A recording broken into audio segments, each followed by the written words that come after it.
Hello friends, now in this tutorial I'm going to show you one of the Visual Studio tip of coding. That is, in every project you will see the number of the using namespaces. In half of they are useful and half of the namespaces are not used.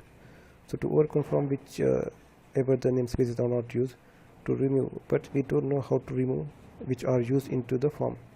If you remove one of the necessary, then it will create error like this. If accidentally we delete it will create error. So just overcome whichever namespaces are not used. There is a simple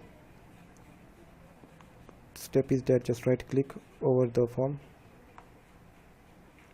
click on the organized using and just click remove unused usings.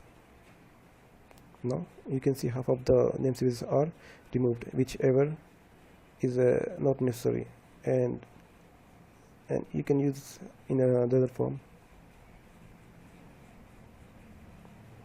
Just right click on the organized, remove using. It will remove whichever not necessary, so it will increase one of our coding performance and also decrease the code complexity. So thanks for watching, have a good day.